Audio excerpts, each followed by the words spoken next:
I never thought that a Saturday afternoon grocery run would end with me being exiled from my own backyard. It was 4:07 p.m. when I returned home with a trunk full of ribs, sweet corn, and peach cobbler, everything Lena had requested, just in case folks come by. I backed my Buick into the driveway of 11758 Buckeye Road, like I had every week for 18 years. The air was thick with summer and charcoal. Laughter spilled over the privacy fence. I walked around to the side gate. That's when I saw it. My patio umbrella was up. My folding tables, the red checkered ones from church picnic days, were covered in chafing pans. My Bluetooth speaker, the one I got on sale at Best Buy, was thumping. Lena, my daughter-in-law, stood in the center of it all, swaying her hips in a neon maxi dress and sipping from a red Solo cup. A banner read, VIP Cookout Vibes Party Popper. "Only important people allowed, y'all," she called out, laughing to her girlfriends as she snapped a selfie. My son Trent was there too, grinning, grilling, on my propane. Not one folding chair left for me. I stood at the window above the kitchen sink, frozen, still clutching the $120 receipt from Giant Eagle. This was my house, my grill, my lawn. I watched as Lena passed around plates, her nails long and silver, waving as she toasted. I caught a flash of her phone screen, Instagram Live. I recognized my flower beds in the background. They had thrown a private party. On my property. Without inviting me. No knock on my door. No plate brought inside. No thank you for the groceries. Not even a glance up toward the kitchen window. A neighbor across the street, Mrs. Valdez, peeked through her blinds. When our eyes met, she lowered them fast, like I was a stranger on my own block. I had to steady myself against the counter. The ache wasn't just in my chest, it was in my hands, my knees, my dignity. I wasn't family. I wasn't even staff. I was invisible. I didn't step outside. I waited. By 6:23 p.m., the shadows of sunset were slicing across the blinds. The party had thinned. Somebody had spilled what looked like baked beans near the hydrangeas. Lena's voice still carried, high and tipsy, floating over my fence like a mosquito. I sat down at my dining room table, still sticky with syrup from Trent's daughter's pancakes that morning. They'd left their plates, as usual. I reached for my retirement binder, gray pleather with a broken zipper, and unzipped it slowly, like peeling back bandages. I checked my balance. $92, 314.67. That's what I had left between the Ohio State Credit Union, my Chase account, and the pension I'd stacked from 32 years as an administrative clerk at Cuyahoga County Utilities. Every receipt had its own little slot. Food, tuition help, babysitting cash, auto repairs, transfers to Trent, highlighted in yellow. The last one was just 3 days ago, $200 for groceries, which now I realized had funded whatever was steaming in those chafing pans. Outside, someone knocked over a folding chair. Lena cackled. "She sleepin' or nah?" I heard her ask. I closed the binder. I wasn't sleeping, I was wide awake. I stood up and walked through the house. The floorboards creaked under me like they hadn't been stepped on in hours. I passed the hallway mirror. Same cardigan, same house slippers, same woman. But something had shifted. I looked at the fridge. A magnet held Trent's wedding photo. I plucked it down. This table? This house? This yard? Mine. And they were treating me like the help. The next morning, Sunday, I arrived at Greater Hope Baptist by 8:15 a.m., same as always. The community room smelled like Lysol and paper hymnals. I set up the donation bins, green for pantry items, blue for hygiene supplies, and signed my name in the volunteer log. I was up to 114 hours this year. It calmed me, the rhythm of it. I'd done this every Friday for the food pantry and Tuesdays for the church clerical team. On Sundays, I took roll for Bible study before slipping into my usual pew. Routine kept me steady. God kept me humble. But this Sunday, I was rattling. I wrote my name shakily, the D in Denise coming out crooked. Pastor Diane noticed. "You okay, Sister Taylor?" I smiled. "Just tired." She tilted her head but didn't press. She knew how to let people talk in their own time. After service, I walked back to my car slowly, past the same rose bushes I'd helped plant 5 years ago for Sister Gracie's memorial. I remembered how Lena had once tagged along with me, just once, when I needed help loading boxes. She took selfies the whole time, never picked up a single can. Trent used to come too, back when he was still in trade school and needed rides. But lately, they never even asked how service went. They didn't contribute, but they always accepted. Back home, I opened my journal and wrote down every part of my week. Church Tuesdays, bingo Sundays, groceries on Thursdays. And then in parentheses, I wrote, "They never say thank you." I closed the journal. Quiet pride is what I'd built my life on. But quiet also made me easy to ignore. And I was starting to feel like a ghost. That evening, I found myself standing in the hallway, facing the photo shelf. It's narrow, painted white, tucked between the linen closet and the bathroom door. The photos hadn't changed in years. Trent in his high school graduation robe, me in my old blue suit with shoulder pads. Another of him at age 6, clutching a juice box at Edgewater Park. His baby pictures, so soft and fat-cheeked, always reaching for me. I touched the frame. It had always been just us, me and him. His daddy left before he could say Dada. I raised Trent on my own, gave him everything I had. When Lena lost her job at that call center, some restructuring, they said, Trent came to me with that same child face, aged and tired. "Ma, we just need a little help until Lena gets back on her feet. You got that little place over on Torrance, right?" That little place was my rental duplex. I had fixed it up myself after the last tenants moved out, repainted the cabinets, paid a handyman to replace the pipes. I said yes. Of course I said yes. No rent, just utilities. I put the gas and electric in my name to avoid credit issues, and brought over cleaning supplies from my house. My cousin Loretta even came by with her truck to help them move in. Lena didn't lift a single box. I remember watching her walk around the place like she was house shopping. "Ooh, these floors could use some polish," she'd muttered, not knowing I'd scrubbed those floors on my knees. 18 months later, they were still there. No rent, no thanks. No improvement. Just louder music, higher heat bills, and Lena's Amazon packages stacked high on the porch. I looked at the baby photo again. I used to think love meant giving, but now I was wondering what it meant to let go. Monday afternoon, I sat at the kitchen counter with a yellow notepad and a red pen. My old hands ached from arthritis, but I pressed through. I had to see it, on paper. The ledger of care. I pulled receipts from a drawer stuffed with paper clips, rubber bands, and expired coupons. Grocery stubs, transfer alerts from my Chase app, printouts of car insurance bills. I spread it all across the counter, like puzzle pieces waiting to be named. First, rent. 18 months at $800 a month for that unit on Torrance Avenue. That was already $14, $400 if I charged market value, which I hadn't. I'd charged nothing. Utilities? I flipped to my Ohio Edison statements. Average of $210 a month, with Lena running the heat like she was trying to thaw the Arctic. Water was another $60 every month, like clockwork. Food. I counted grocery receipts just from this year. Over $2,000. The gifts. Birthday dinners, Christmas cards, emergency Target runs when the baby had a fever and they needed Tylenol and Pedialyte. Another $1, $500 at least. And then the bailouts. The $3,000 when Trent's car got repossessed. The $200 loan I sent Lena for her business course that turned out to be some pyramid scheme. By the time I totaled it all, my pen hovered over the last figure like it didn't want to land. $27, $620.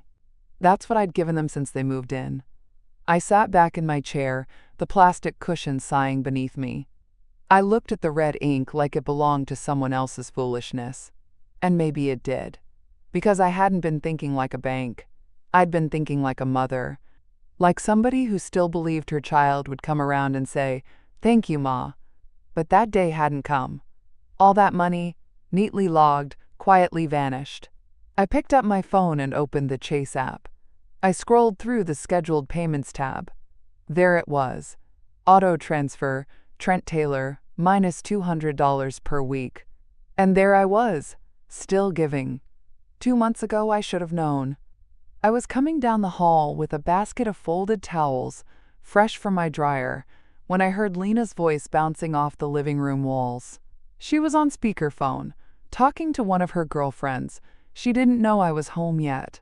"Girl, Miss Denise always looked like the help," she said, laughing. "Like, if I didn't know better, I'd ask her to go grab me a plate." They both howled. My feet froze. The basket slid a little from my arms. The edges of the towels brushed the wall. She didn't even lower her voice. When I stepped into the room, Lena didn't flinch. She just turned the volume down and grinned like nothing had happened. "Oh, hey, Ma D. I was just telling Shayla how good your cornbread is." I forced a smile. M. Went straight to the linen closet, closed the door behind me.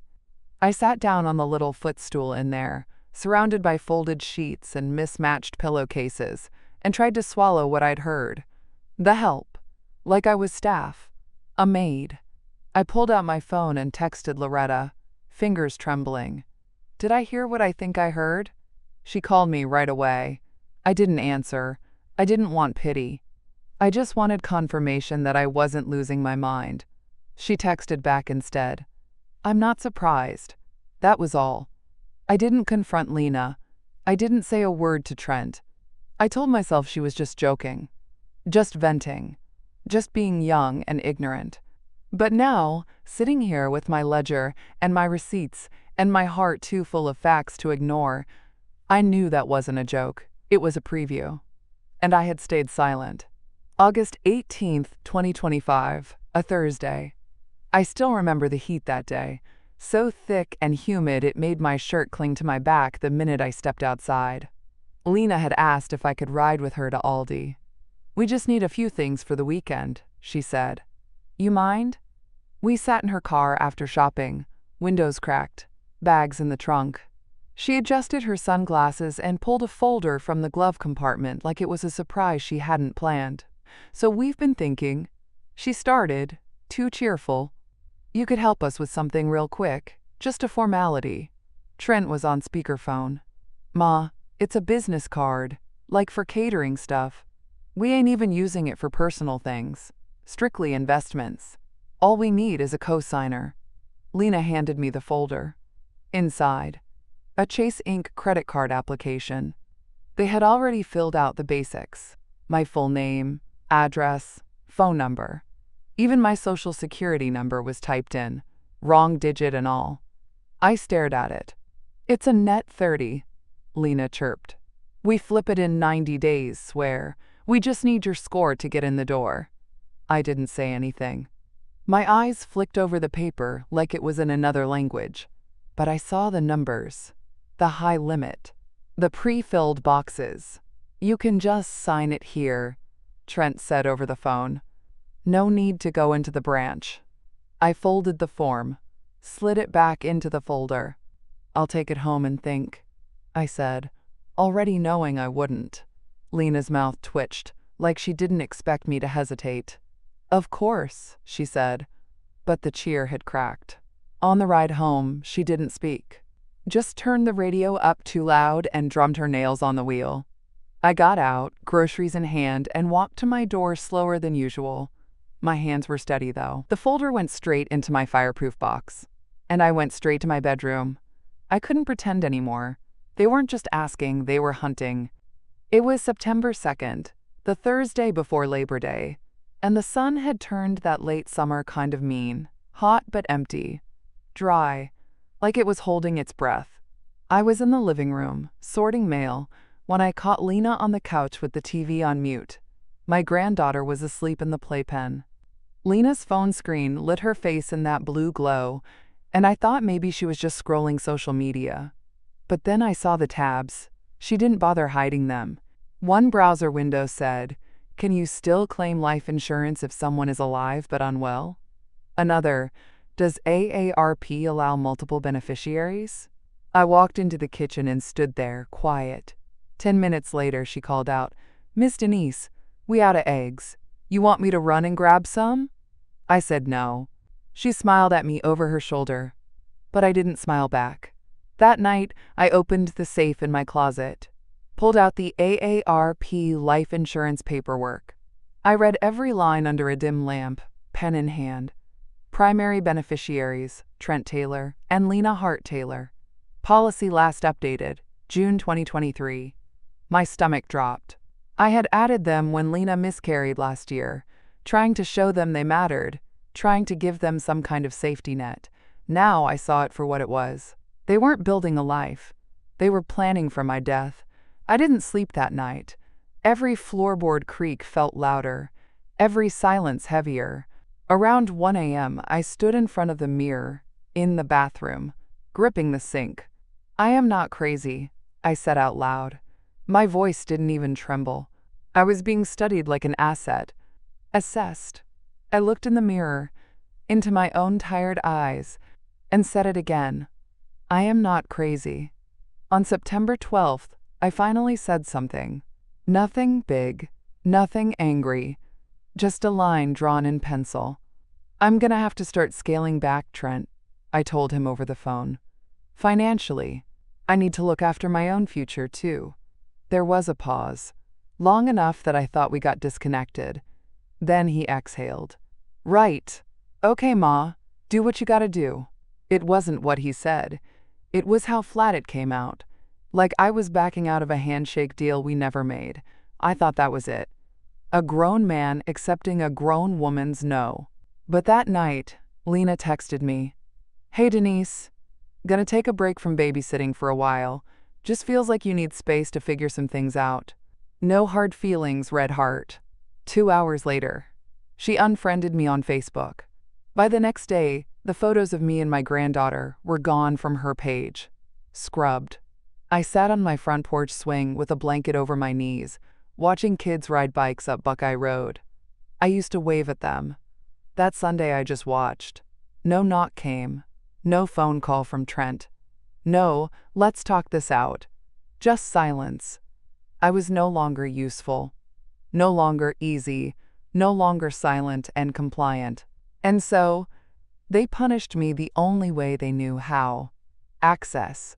I sat there, swing creaking beneath me, thinking about all the nights I'd rocked their baby to sleep so they could rest. All the casseroles. All the errands. All the errands Lena said she didn't trust daycare to handle. I pulled the phone from my lap and opened Lena's message again. "You're making things toxic." That was the phrase. That was the verdict when a black woman says no and doesn't cry while doing it. I looked at the porch steps where Trent used to sit with scraped knees and ask, "Is dinner ready, Ma?" "No, baby, it's not. Not anymore. I was already up." Sleep had stopped coming easy.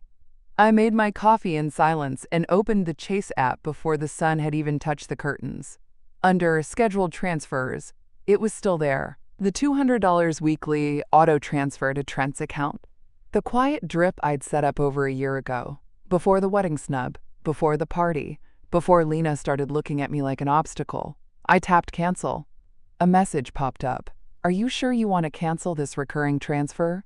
Transfer ID number 905,561. Yes, I was sure. Done. 15 minutes later, I got a fraud alert. Probably routine, probably nothing. But it reminded me.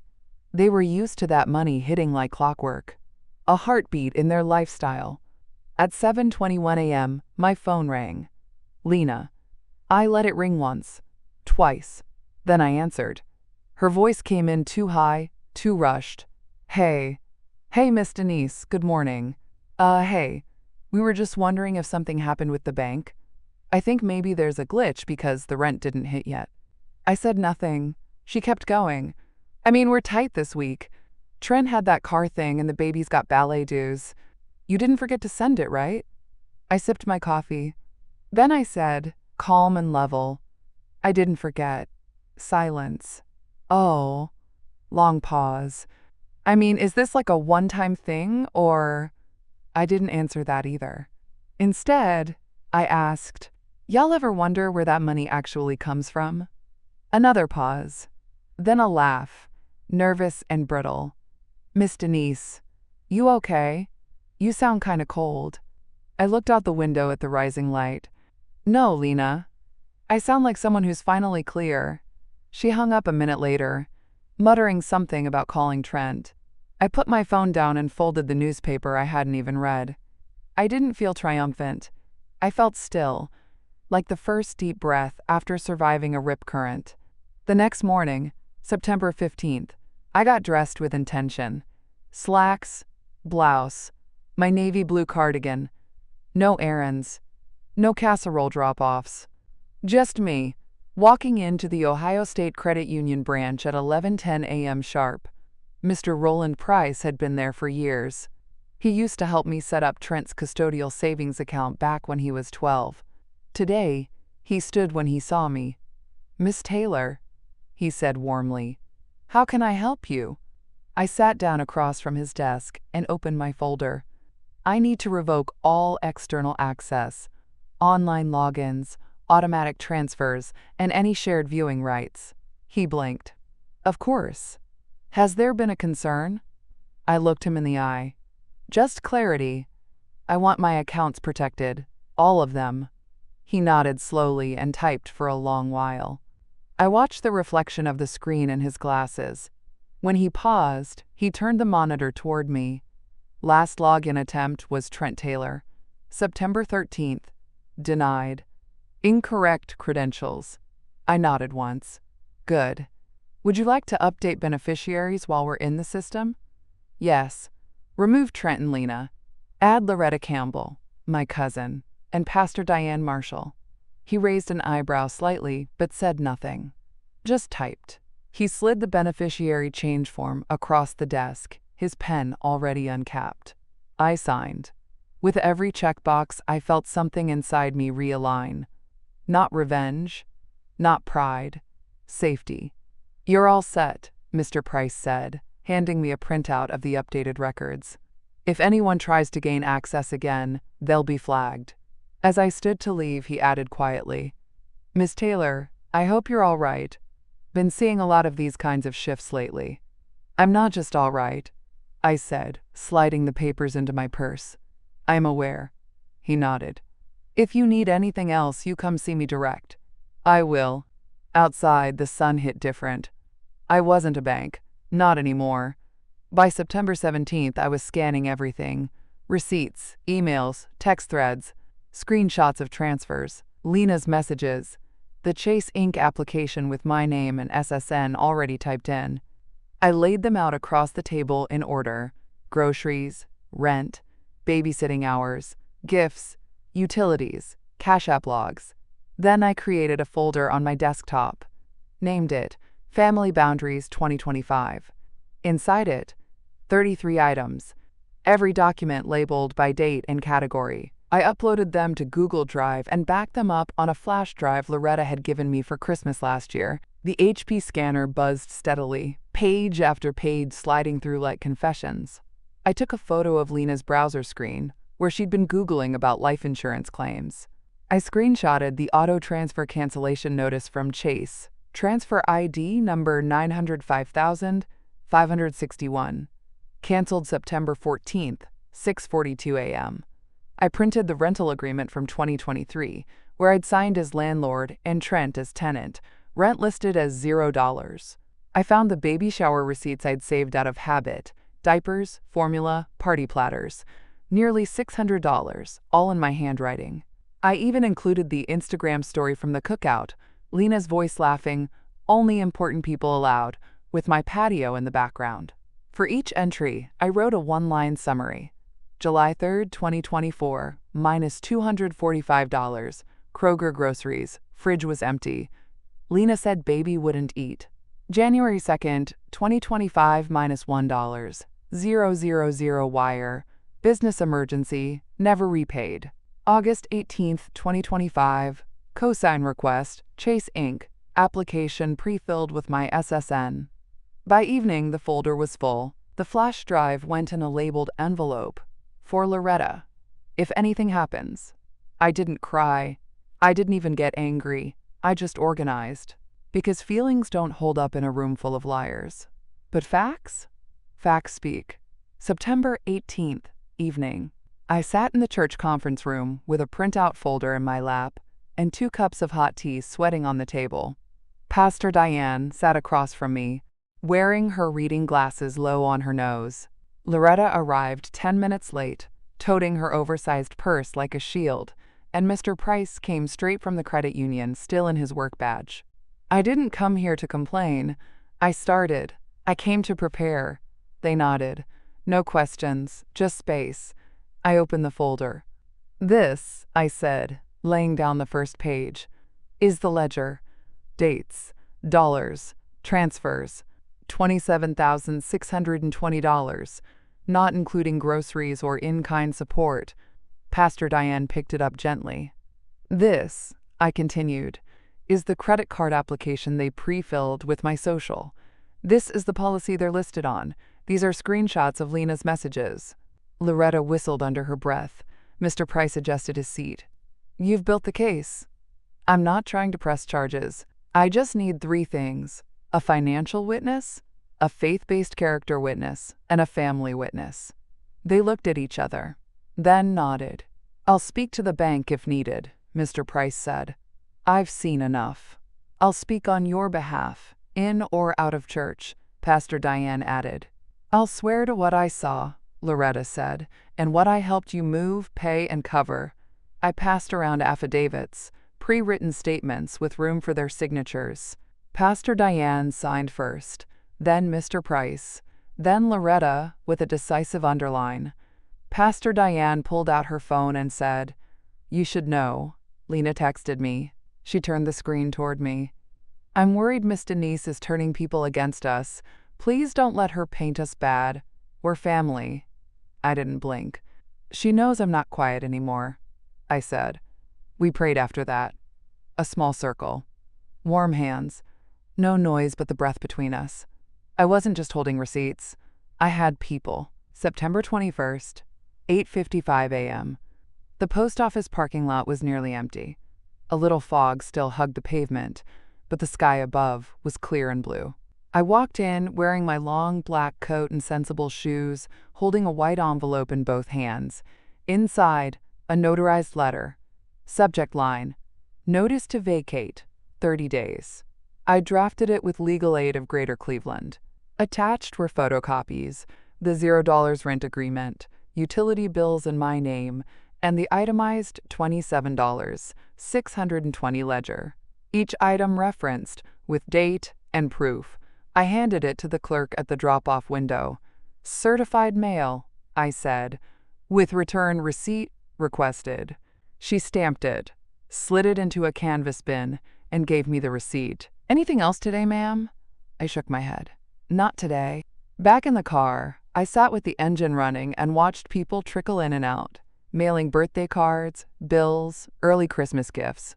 Life went on, and I had just delivered a line no one could call emotional, or unstable or confused. It was paper. And paper speaks. By 2 p.m., my phone buzzed. Lena. What the hell is this?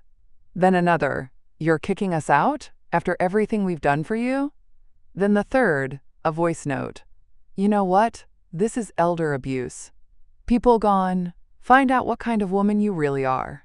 I didn't respond. I added the text and audio to the folder. Let them say what they wanted. The envelope was in motion now. And I wasn't turning it around. It was the annual fall church potluck. Folding tables lined the Greater Hope Hall, every inch covered in casserole dishes, cobblers, collard greens, and crock pots labeled in black marker. I had just set down my banana pudding when the doors slammed open. Lena stormed in, loud, eyes wide, crying, but not from sadness, from strategy. Oh, so this is where you hiding? She barked. Telling lies? Turning people against us? Y'all really letting her do this to her own son? The room fell silent. Sister Gladys stopped mid-scoop of macaroni. Deacon Turner looked up from the punch bowl. Even the kids froze. I didn't move. Lena stood at the center like it was her show. "Y'all want to know what she really did?" she said, voice cracking for effect. She pulled out a folded paper, waved it high like a courtroom exhibit. "She's kicking us out over fake debt. After we took care of her for 2 years." Pastor Diane stepped forward. "Lena, this is not the place." "She trying to make us homeless," Lena shouted. "Said we owe her like $28,000. Made up numbers. What kind of mother does that?" I stood then, walked up slowly, quietly, the way you do when you don't need a mic to be heard. "Is that the full invoice?" I asked. Lena faltered. "What?" I pointed at the sheet. "That paper. Is it dated? Signed? Itemized?" She looked around, realizing people were watching her, not with sympathy, but with narrowed eyes. "No," she mumbled. It's just what you mailed." "And what did it come with?" I asked. "Proof?" No answer. Sister Gladys, God bless her, had her phone out the whole time. She caught the full outburst on video. She sent it to me later that night. "I think you'll want this," her message said, "in case they come at you with more foolishness." I saved it straight to the Family Boundaries 2025 folder. Lena left before the cobbler cooled. But her performance? It stuck in everyone's throat like undercooked yams. September 29, 10:00 a.m. I'd scheduled it like a bank appointment, because that's exactly what it was. Ohio State Credit Union, branch conference room. The one with the TV on the wall, and a polished cherrywood table that looked like it cost more than Lena's whole wardrobe. Mr. Price met me at the door. "They're 20 minutes late," he said, checking his watch. "Want to reschedule?" "No," I said, and stepped inside. I placed my binder at the center of the table, took out the flash drive, inserted it into the branch laptop. The screen on the wall came to life. Family Boundaries 2025. At 10:23, the door swung open. Lena and Trent entered loud, laughing, fake casual. Matching gray joggers. Lena's baby hairs were laid like she was going on a daytime talk show. "Wow, you really dragged us to a bank meeting?" she said, plopping into a chair like it was her stage. Trent nodded at Mr. Price, but wouldn't meet my eyes. I didn't bother with greetings. Mr. Price spoke first. "This meeting was requested by Ms. Taylor to clarify disputed financial obligations. For transparency, we'll be reviewing documentation on file." I clicked open the first folder on screen. A scan of the rent-free lease. Next, the itemized ledger. $27, $620 in goods, services, and direct cash transfers, each backed with receipts. Projected on the wall, big, crisp, dated. Lena snorted. "You really brought your little spreadsheet?" Trent shifted in his seat. I clicked again. Screenshots of texts. "Miss Denise, can we borrow for the phone bill?" "Hey, you got us this month on gas, right?" A PayPal receipt. $1,000. "Business emergency." Lena's voice rose.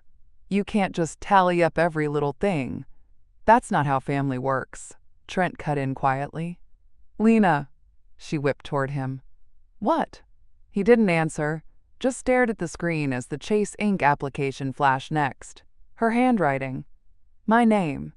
My social security number. Mr. Price turned to her. "You entered her personal information on a financial document?"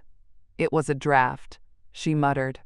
I let the silence stretch, then said, "Let's continue." Because I wasn't here to fight. I was here to finish. The binder made a soft thud when I opened it. I didn't rush. I turned each page like scripture, like I was testifying. Because I was. January 15th, 2024. Kroger, $192.54. They said the fridge was empty. I paid. Here's the receipt. I slid it across the table. March 3rd, 2024. Direct deposit to Trent. $600 for car payment. His engine had gone out. I paid. Here's the bank record. Another page. June 7th, 2025.